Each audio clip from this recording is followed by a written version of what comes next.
Stark is not... I'm sorry. I'm sure that's gonna be okay. I'm sorry. It's just, I don't understand. Don't compare me with Stark. Stark he's a sickness. Aw, Junior. You're gonna break your old man's heart.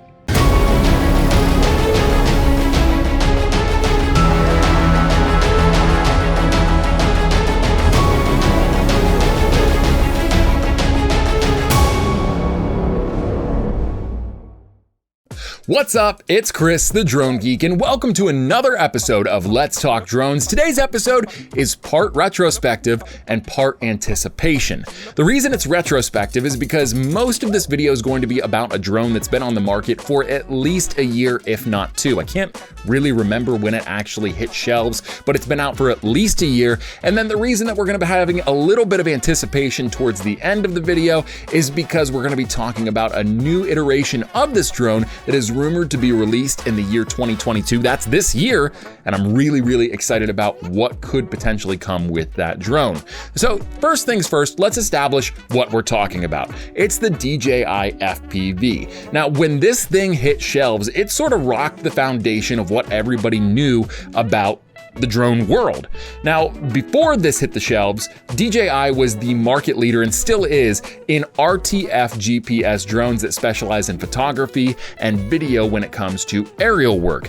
And, you know, there's really no moving DJI from the position it's in right now. At least I don't see a way. There are some competitors in the field, but certainly DJI has captured that market and is arguably the king of the castle. But other than their air unit and their FPV goggles and controller, DJI hadn't really ever made any indication leading up to this thing that it would be getting involved in the FPV drone world. So when this thing hit shelves, everybody was like, what can we expect from this? Well, let me tell you just in a quick summary, this drone is a great crossover for pilots that have been flying in the DJI ecosystem with RTF GPS drones that want to jump over into the world of FPV but don't really know how. It's gotten me acquainted with the characteristics of a freestyle flight, full acrobatic mode. It really does have some great training wheels on it that make it easy to adapt from the GPS style drone to a freestyle drone. If you want to learn more about the flight modes and all of the training assist features on this drone, check out the video that I did where I reviewed all of the flight characteristics of the DJI FPV. I'm going to link that in the upper right hand corner. It's one of these two corners up here. I'm going to link that now.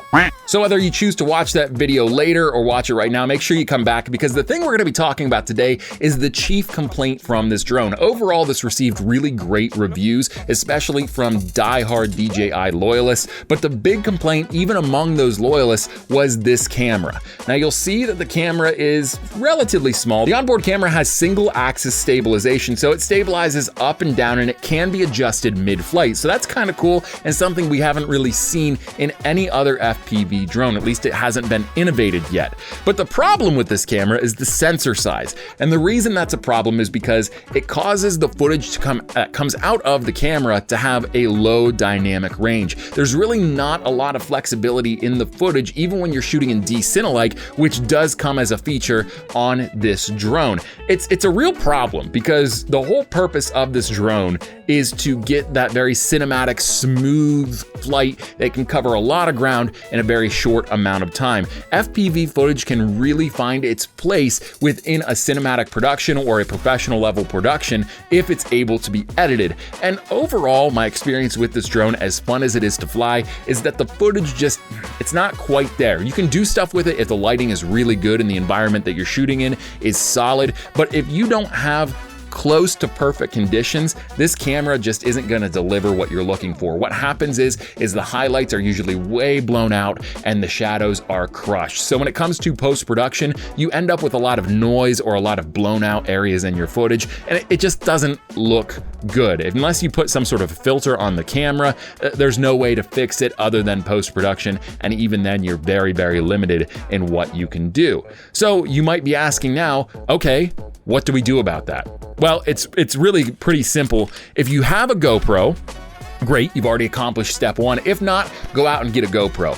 I use and I'm using to shoot this video the GoPro Hero 8 Black. But with new GoPros like the GoPro Hero 9 and GoPro Hero 10, there's a lot more capability in these action cams. So go out and get one of those. And then you might be asking, well, what is that gonna matter with the FPV drone? Well, it's quite simple. You can't attach this to the DJI FPV like you would a custom built or pre-built FPV drone, because they usually have like a Velcro strap or a 3D printed box that it fits in. But what did happen is that the FPV community sort of got together, and people that were interested in flying the DJI FPV got together, and they developed these things called hats.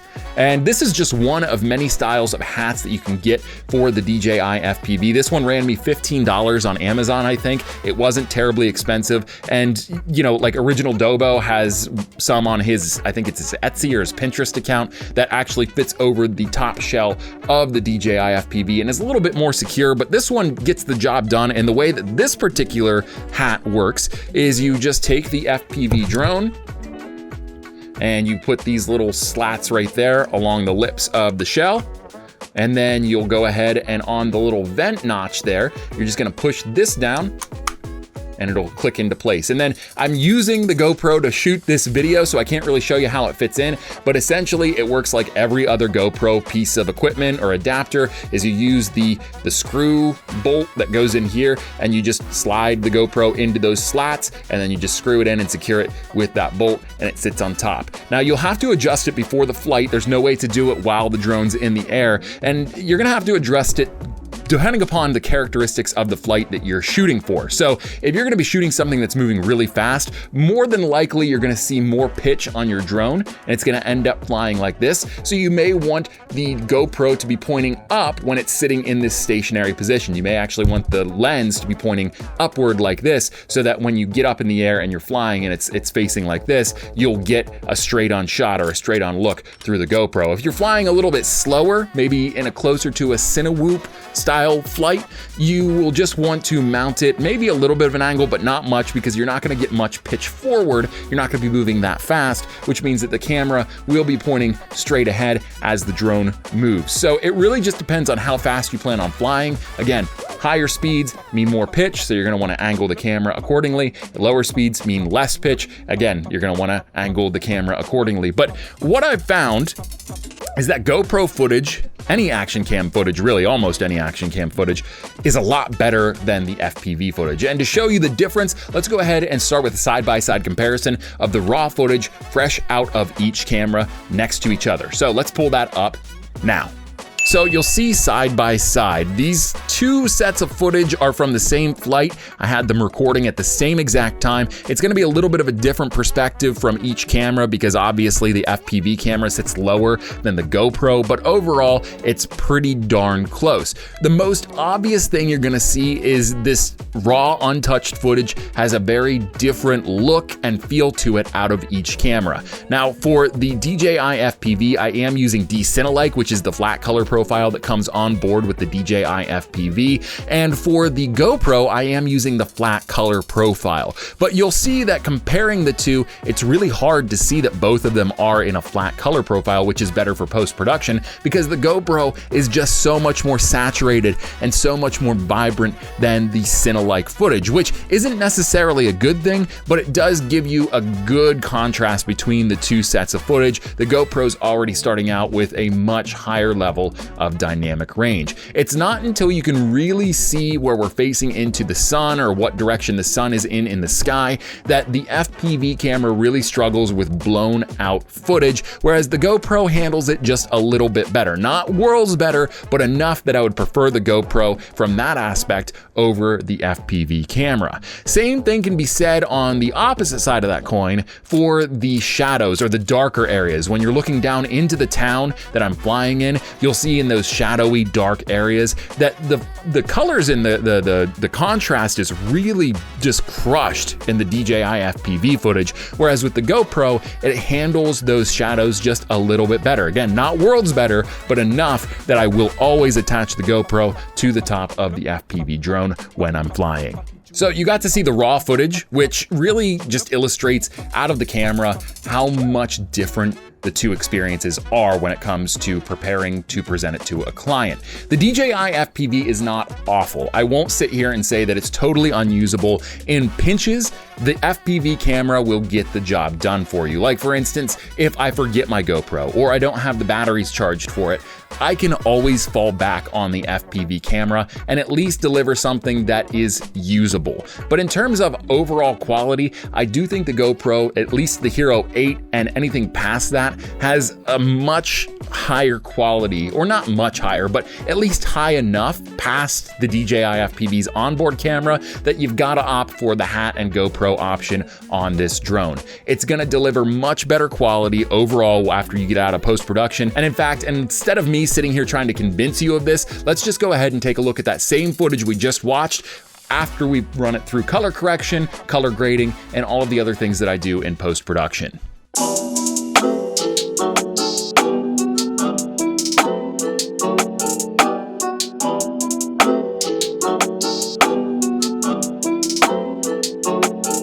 I'm in the big leagues, told her don't miss me. Ballin' like Houston, ayy, feeling like Whitney. I need a bag, bruh, send it through quickly. I'm making his dog, like I'm in the big leagues. Told him that I gotta go, dog. I'm riding the road, y'all. I think that I'm back in my bag now, so I need that go, y'all. Got hits when he throwing the fastball. Just too quick for it, peeling off like the whip orange. Seen they F for this piss poor, I got too much I gotta tend to. Car payments and the rent due. Told y'all that I'm 6 foot, but with the money stabbing I'm 10-2. Too much that I've been through, so I put it all in that rear view. Clean money in a black whip, got old problems with the friends new. Yeah, I'm in the big leagues, told her don't miss me. Ballin' like Houston, ayy, feeling like Whitney. Yeah, I need a bag, bruh, send it through quickly.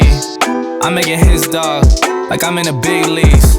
Yeah, told him I'ma hit it out of stands. I deserve another 100 bands, I deserve another 100 fans. Told them this was always in the plans. I just did it cause they said I can. Blowing euros when I'm down in France. Labels asking how I build a brand. Told them put a check up in my hands. Boy got time, no cap. Made a few checks but they all in the raps. Had a few friends but they suck in the past. I don't even trip when I'm thinking about that. Hopped in the whip and we all in black. Shawty wanna ride till the hop in the back. 0 to 100 seen the rap on the dash. They ain't catching up, dog, I'm moving too fast. I'm in the big leagues, told her don't miss me. Ballin' like Houston, ayy, feeling like Whitney. I need a bag, bruh, send it through quickly. I'm making his dog, like I'm in a big league. So ultimately, this is subjective. Some of you might like the FPV footage better than you like the GoPro footage, but for me and most other people, it's a no-brainer. The GoPro footage is just better than the FPV footage. Now, that brings us to the next part of this video, which is the anticipation section, where we're talking about what the DJI FPV Mini, slated to come out in 2022, needs to deliver on to give a better overall experience than its predecessor, the DJI FPV. So it's important to note that we don't have any type of specs that have leaked. We don't have anything to go off of when it comes to what the drone will deliver. We just know that, and saying no is sort of a reach too. We have been told that the DJI FPV Mini is slated to come out in the spring of 2022. That's about it. But what does this drone need to deliver on to be a step up from its predecessor, the DJI FPV? It's really simple. Now, let's first establish that it sounds like from the name they're going to make the drone smaller. That's probably to try to achieve that sub 250 gram limit that will allow it to be able to be flown without having to be registered with the FAA. So that's the first thing. But what else needs to happen with this drone? Well, the first thing is I think there needs to be some sort of adaptability for ducts to go around the propellers for this drone. The one thing I really wish that I could do with this drone is fly it in a Cinewhoop fashion. It would be really cool to be able to put not propeller guards, but actual ducts that will impact the way the drone flies, the power behind the drone, and will allow you to more safely fly it both over crowds as well as fly-throughs in buildings and a variety of other applications. So that's the first thing. But on the back of that, I really think what the DJI FPV Mini needs is a Cinewhoop flight mode. So the difference between freestyle and Cinewhoop is basically freestyle FPV is all about the acrobatics. And I don't want to say all about it, but there's a lot more acrobatic style flight where you're doing flips, you're doing rolls, you're doing all sorts of different stuff with the drone. With Cinewhoop flight, you are usually just seeing a straightforward, it's just straight line, and you're flying through, just gliding through an area, and essentially you're getting a more cinematic shot with the Cinewhoop drone versus the FPV drone. Cinewhoop and FPV are both freestyle drones, but they just are used in different applications. At least that's my understanding of it. If you know better, leave a comment down below and let me know about it. But I would really like to see a Cinewhoop flying mode for the DJI FPV Mini. That's the first two things. The next thing is obvious.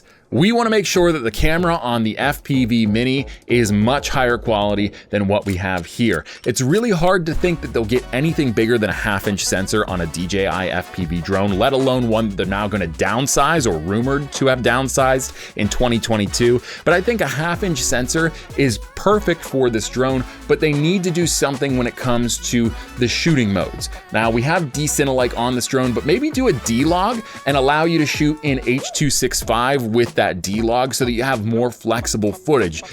Let us shoot in a way that the footage isn't super compressed and that we don't have dynamic range issues. Now, you probably, feasibly, if you think about the size of the camera on like the Mavic 2 Pro, you could put a 1-inch sensor on the front of this drone, or even on a drone that's slightly smaller than this, and you'll get better dynamic range out of it because that larger sensor will allow for more light to come in, which allows more information to be collected by the camera, which means that you're gonna have more flexible footage when it comes to post-production. So something's gotta be done about the camera. I think that the gimbal is just fine as is, especially if you're implementing Rocksteady to do that digital stabilization. It works great, so there's really no need to add that 3-axis gimbal. And I don't think that it would even be feasible, honestly, on an FPV style drone. It'd be kind of silly if you ask me, but definitely want to make sure that we step the camera up for the next one so that I don't have to go out and buy a $15 GoPro hat. And if I don't have one, I have to go out and buy a $500 GoPro. Not that it's a huge expense when you look at what you're spending on something like this, but the additional $500, I'd like to be able to save that and just be able to use the camera that's on board here. The last thing that I really want to see on the DJI FPV Mini is some sort of 360 obstacle avoidance. Now, I know when you're talking about freestyle flight, it's really hard to, I don't know, figure out, maybe not. To me, to my simple brain, my small brain, it's hard for me to figure out how obstacle avoidance would work when you're constantly flipping the drone over and doing all those acrobatic stunts. But the thing that I struggle with, especially as a beginner when it comes to FPV, and especially when I first started flying this thing, I'm still a beginner, but when I was really green with this thing, was when I was doing flips, when I was doing acrobatics, I would sometimes lose orientation as to where the drone was at. So having some sort of obstacle avoidance on there would A, allow me to not run into things as easily, but B, it might also enable this drone to have some sort of acrobatic assist on it. So if you are just starting out and you do lose orientation while you're flying, the drone will be able to correct itself. It'll be able to predict what kind of maneuver you're doing. So maybe program it to know what a roll is, to know what a power flip is, to know all of the different moves that a lot of FPV pilots pull, and have it programmed to finish those moves out for you without hitting anything, going into the ground, hitting a tree, whatever the case may be. I think it's a worthwhile endeavor, and it certainly would make this even easier for people to learn how to fly. But what do you think? Let me know down in the comments below. If you liked this video, hit the thumbs up icon down below, and if you haven't already, hit that subscribe button too. We're at 1,000 subscribers, and I'm really psyched about it, but we can't stop here. We've got to keep pushing for that watch time, and the more people we have watching this video, the better chance we have to monetize this channel, and then that's when things really get good because we can start putting money into the things that we're doing. So if you haven't already, hit that subscribe button. This is your second reminder to subscribe to this channel. Hit the like button and let me know what you think down below. Until next time, I'm Chris, the Drone Geek, and I am out of here.